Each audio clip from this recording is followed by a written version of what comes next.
इस वक्त हम मौजूद हैं विदिशा की धरती पर।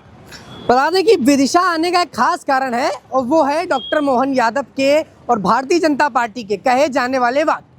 भारतीय जनता पार्टी जो है बोलती है कि डबल इंजन की सरकार और तेज रफ्तार, 2 साल बेमिसाल। ये नारे जब राजनीति में लगते हैं तो थोड़ा ग्राउंड पर जाना ज़रूरी हो जाता है कि ग्राउंड लेवल पर कितना काम हो रहा है। क्या डॉक्टर मोहन यादव जो ये बता रहे हैं कि 2 साल बेमिसाल रहे, वो कितने बेमिसाल रहे? आम जनता से जरा बात करके समझ लेते हैं कि काम कितना हुआ। भैया क्या नाम है आपका? बात करो। नाम तो होगा यार। हाँ, दीपक सेन नाम है। तो भाई नाम ही तो पूछ रहा था मैं, कौन सा आपकी खेती अपने नाम करा ले रहा हूँ। मैं थोड़ा जानने आया था कि कैसा काम कर रहे हैं मोहन यादव, ठीक है या नहीं, क्योंकि वो बता रहे हैं कि 2 साल में उन्होंने काम बढ़िया किया है। बढ़िया, जनता क्या हमें तो बढ़िया लग रहा है। बढ़िया काम लग रहा है। बढ़िया लग रहा है। अब जब विपक्ष के मैं बयान सुनता हूँ तो ये बोलते हैं कि मध्य प्रदेश में काम तो ना के बराबर किया बीजेपी ने। नहीं, हमें तो बढ़िया लगता है। डबल इंजन की सरकार ठीक काम कर रही है। ठीक काम कर रही है, हमें तो सही लगता है बीजेपी सरकार। जी बिल्कुल। भाई युवाओं के लिए तो खास तौर पर कहा जाता है कि सबसे ज्यादा युवा बेरोजगार हुए बीजेपी के आने के बाद। युवाओं के लिए कोई काम धंधा नहीं है। अब इस पे अपन वैसे तो अब क्या बोलो, वही दिक्कत है ना। सबकी देखो 5 उंगली बराबर होती नहीं है और सबकी अलग अलग सोच। कोई अपने कुछ कंडीशन से वो है पीछे है, कोई आगे है, तो अपन कुछ नहीं बोल सकते। ओवरऑल कैसी काम कर रही है? हमें तो अच्छा लग रहा है, बीजेपी बढ़िया है। बीजेपी गवर्नमेंट ठीक काम हमें कर तो रही बढ़िया है। है। पर मोदी जी तो अक्सर वोट चोरी के दावों में फंसते हैं। हमें तो नहीं लगता। हाँ। हमें नहीं लगता, हमें तो बढ़िया लगता है। आपको नहीं लगता कि वोट चोरी कर रहे हैं? नहीं, हमें तो बढ़िया लगता है। भाई राहुल गांधी तो ये बात काफी बार बता चुके हैं कि वोट चोरी हुई है। नहीं, हमें बढ़िया लगता है, होना चाहिए हमें तो। अच्छा, वोट चोरी हो जानी चाहिए? नहीं होना चाहिए, वोट चोरी नहीं होना चाहिए भाई। ये तो देखो क्या होता है कि कोई भी अगर आगे बढ़ता है ना तो उसकी टांग खींचता है आदमी, ठीक है ना। तो 17 सवाल भी उठते हैं आदमी अगर आगे बढ़े तो।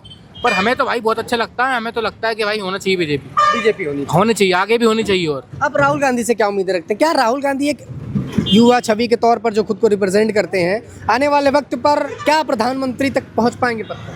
नहीं पहुंच पाएंगे, हमें तो लगता है। कांग्रेस कहाँ? हम तो ना दें। कांग्रेस को सपोर्ट नहीं करते, हम बीजेपी की सपोर्ट करते हैं। ना सपोर्ट अपना व्यक्तिगत मामला है, पर बेहतरीन काम क्या कांग्रेस ने काम नहीं किया देश में? क्या किया है? क्या निरक्षण है? आपको नहीं लगा कुछ कांग्रेस ने काम किया? हमें तो बीजेपी का दिख रहा है ना, इसलिए जो हम मैं दिख रहा है वो बोल रहे हैं ना, सीधी बात है। जो मैं दिखेगा हम वही बोलेंगे। अच्छा, आप यहीं के स्थानीय विदिशा के? विदिशा के हम। क्या बदलाव देखा आपने बीजेपी गवर्नमेंट मध्य प्रदेश में आने के बाद? हमने सब कुछ ही देखा, हालांकि इंसान की सुविधा से लेके इंसान को जो इंसान परेशान रहता है वो भी कम से कम अपना ठीक ठाक चल रहा है, बराबर चल रहा है। और लाइट पानी का यहाँ कुछ सुविधा आई विदिशा में या? बराबर आई है, बराबर आई है। तो लाइट तो ज्यादा नहीं रहती होगी यहाँ पे? बराबर रहती है लाइट तो, हमें तो दिक्कत नहीं आती लाइट से। बिल्कुल ना पानी से दिक्कत आती। लाइट पानी ठीक है विदिशा में? मोहन यादव ठीक काम कर रहे हैं? आपका मतलब? आपका अर्जुन सिंह दांगी। अर्जुन भाई एक चीज बताओ, आप यार युवा हो, मैं थोड़ा वैसा ही सवाल करूंगा। युवाओं के स्तर से क्या बीजेपी गवर्नमेंट ठीक है या फिर नहीं? बीजेपी गवर्नमेंट ठीक है सर। बीजेपी गवर्नमेंट ठीक है। क्यों आपको ऐसा लगता है? क्योंकि कांग्रेस पार्टी, और अक्सर मैं जब राहुल गांधी के बयान सुनता हूँ तो ये बोलते हैं कि बीजेपी आने के बाद सबसे ज्यादा नुकसान युवाओं का हुआ। क्यों हुआ है भैया, आप बताइए क्यों हुआ है? वो ये कहते हैं कि एक तो रोजगार नहीं मिला, दूसरा अग्निवीर जैसी 45 साल से थी तब कितना रोजगार था? कितना था बता दीजिए आप मुझे। जब वो बोलते हैं कि कांग्रेस थी तब रोजगार था। क्या कहना चाहेंगे आप? राहुल गांधी जब ये कोट करते हैं कि बीजेपी गवर्नमेंट आने के बाद विकास कार्य रुक गए, बीजेपी गवर्नमेंट आने के बाद सिर्फ हिंदू मुस्लिम हुआ, ऐसा तो कुछ नहीं है। क्यों हिंदू मुस्लिम हुआ है? मुस्लिम भी यही रह रहा है, हिंदू भी यही रह रहा है, बीजेपी में भी रह रहा है, कांग्रेस में भी रहते थे। आपको नहीं लगता कि हिंदू मुस्लिम की राजनीति बीजेपी खेल रही है? बिल्कुल नहीं हो रही है सर, बिल्कुल नहीं हो रहा है। बहुत सी जगह हैं, भोपाल में भी हैं मुस्लिम विधायक हैं, वो भी मुस्लिम हैं, वो बीजेपी में भी विधायक है ना। अगर हिंदू मुस्लिम होता तो फिर बीजेपी वालों को टिकट क्यों देते मुस्लिम को? आरिफ मसूद जी है, वो क्या संसद में नहीं बैठ रहा है, विधानसभा में नहीं बैठ रहा है, क्या उन लोगों के साथ नहीं बैठ रहा है? सब अपने अपने साथ बैठ रहे हैं ना, सब अपना काम कर रहे हैं। आरिफ मसूद जी अपने हिसाब से काम कर रहे हैं, आदरणीय मुकेश टंडन जी अपने हिसाब से काम कर रहे हैं, हर विधायक अपने स्तर से काम कर रहा है। क्या आरिफ मसूद जी को फंड नहीं मिल रहा है या फिर इस बीजेपी के विधायक को फंड नहीं मिल रहा? सबको फंड दे रही ना सरकार, बराबर फंड दे रही ना, तो बराबर है ना। राजनीति का मुद्दा तो अपन लोग बना के बैठे हैं हिंदू मुस्लिम, सरकार का कोई मुद्दा नहीं है। सरकार की निगाह में सब एक हैं, सब हिंदू हैं, सब मुस्लिम हैं, वो तो सब अपने स्तर से चला रहा है। ये तो कहेगा कि मनगढ़ंत कहानी बनाई हुई है सरकार के द्वारा। और अपने द्वारा ये बनाई गई कहानी है कि सरकार का इसमें कोई पक्ष नहीं है। सरकार का कोई पक्ष नहीं है। बिल्कुल। आपने आरिफ मसूद की बात करी जी। अभी हाल फिलहाल में उनका एक बयान आया था जी। वंदे मातरम को लेकर जी। कि भाई वंदे मातरम तो हम तो नहीं बोलेंगे, वंदे मातरम बिल्कुल। बाकी लोगों को बोलना है तो बोल दीजिए। देखो ऐसा है कि आपसे अगर मैं जोर जबरदस्ती किसी भी चीज़ की करूं तो आप बिल्कुल मना कर दोगे। अगर आपके दिल में वो चीज़ नहीं है तो आप बिल्कुल मना कर दोगे। लेकिन ये उनने बहुत विवादित और बहुत कठोर बात बोली उनने वंदे मातरम के बारे में। इस विषय में जरूर उनकी गलती है और उन्हें बोलना चाहिए। अगर आप इस देश का खा रहे हो तो इसका गाओ, उस देश का मत गाओ। आप अगर हिंदुस्तान में रह रहे हो तो हिंदुस्तान का बोलो, पाकिस्तान का नहीं। और मैं तो यही कहूँगा कि उन्होंने जो बात बोली ना वंदे मातरम को लेकर, इन्होंने बहुत गलत बोला। आप यहाँ का खा रहे हो, यहाँ की धरती पे रह रहे हो, तो आप उधर का क्यों बोल रहे हो? क्या लगता है आपको वंदे मातरम बोल देना ठीक है या मतलब थोपने जैसा? नहीं नहीं नहीं नहीं, बोलना चाहिए उन्हें, वो गर्व से बोलना चाहिए वंदे मातरम। आज मोहन यादव, आदरणीय मोहन यादव जी सरकार, आदरणीय नरेंद्र मोदी जी, आज उन्होंने जो मुद्दा रखा है बहुत शानदार मुद्दा रखा है। और मेरा तो मानना ये है कि उन्हें वंदे मातरम और उन्हें सीख लेना चाहिए इनसे। राजनीति अपनी जगह, व्यक्तिगत व्यवहार अपनी जगह होते हैं नहीं होते हैं, आप खुद बताइए।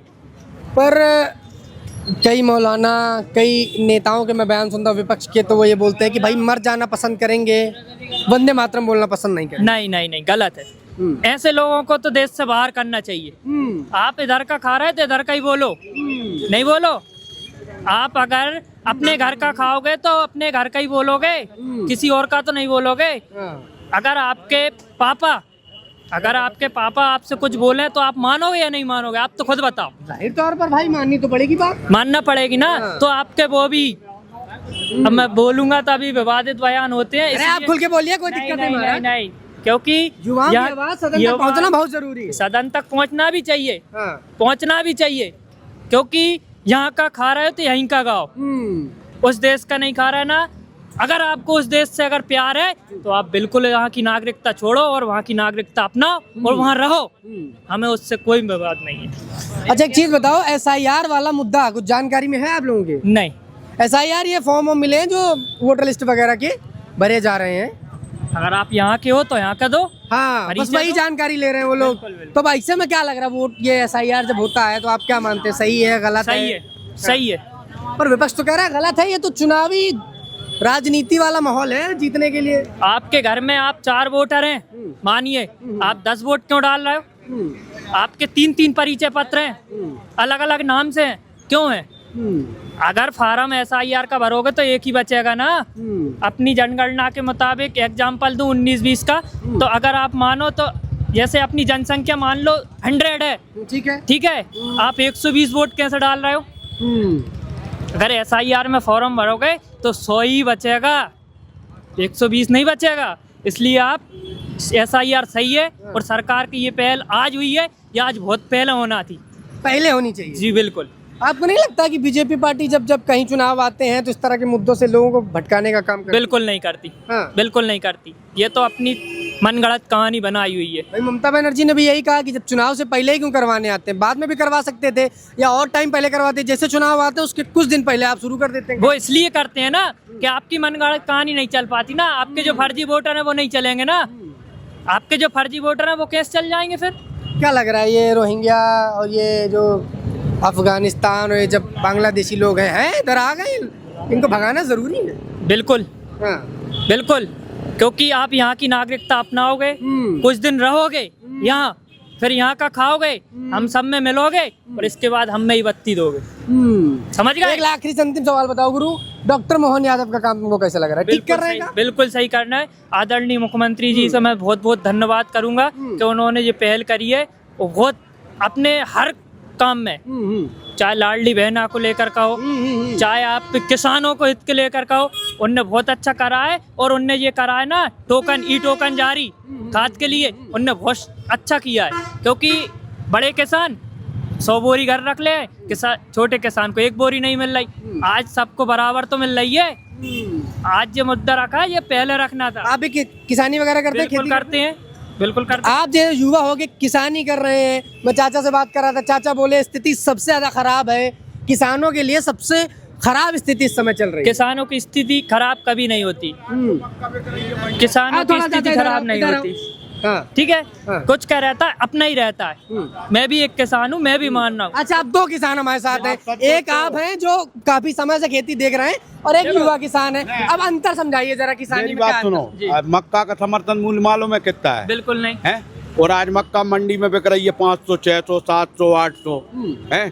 आलू प्याज की हालत ये है कि किसान बाहर फेंक रहे हैं बेचारे, फ्री में दे रहे हैं आज लोगों को चलते में। कहाँ बिक रही है फ्री में ये जो अपना सीओआर में सबसे ज्यादा प्याज होती है, सीओआर फ्री बिक रही है? फ्री में दे रहे हैं लोगों को। क्या रेट चल रहा है प्याज का वैसे? अभी प्याज का मेरे ख्याल से 20 रुपए किलो। नहीं 20 रुपए किलो, जे तो साबत वाले प्याज का हैगा, नहीं तो बेहतर तो दे रहे हैं 20 रुपया में तो दे देंगे 2-3 किलो। क्या चाहते हैं आप, कितने में बिकना चाहिए प्याज? अरे अपन प्याज है ही नहीं है, अपन हाँ, का बता दें। मतलब व्यक्तिगत फायदा। देखो ऐसा है, मैं आपको हम तो बताऊं, ये चाहते सुनो, हैं कि किसान एक मिनट। देखो अपन खुद अपन संतुष्ट नहीं हो सकते। एक बात तो पहले ये रखो, अपन अपनी घर की जरूरतें पूरी नहीं करते फिर तो वो सरकार है, उसे पूरे देश की जरूरतें पूरी करना है। कहीं ना कहीं किसी ना किसी को घाटा तो लगेगा। ऐसा नहीं है सरकार तो बेहतर, किसान नहीं है, किसान के साथ साथ समर्थन मूल्य का मतलब क्या है मुझे ये बताओ आप। समर्थन मूल्य जब बिल्कुल मिल समर्थन रहा है। मूल्य आपने तय किया है और उससे कम रेट में अगर फसल जा रही है किसान की, तो ये किसान के साथ नहीं। नाइंसाफी है कि नहीं है? उनने जो समर्थन मूल्य तय किया है ना, तो अपने सोसाइटी पे किया है। आप भी बताइए सोसाइटी पे बिल्कुल बेकार कि नहीं? तो सोसाइटी खरीद रहे हैं धान, धान सोयाबीन खरीद रहे हैं। बिल्कुल हैं? कुछ हैं अपनी सिलेक्टेड हैं, वेयर हाउस उनके बिल्कुल ले रहे हैं वो लोग। लेकिन मैं कहूँगा कि आदरणीय मुख्यमंत्री माननीय मोहन यादव जी ने अभी पहल करी है, नए हैं, ठीक है, अब थोड़ा सा टाइम लगेगा, आ जाएंगे वो भी। तो ये थी विदिशा की जनता, जिससे हमने जानने का प्रयास किया कि डॉक्टर मोहन यादव के काम, कृषि मंत्री शिवराज सिंह का काम किन स्तरों पर बेहतर रहा।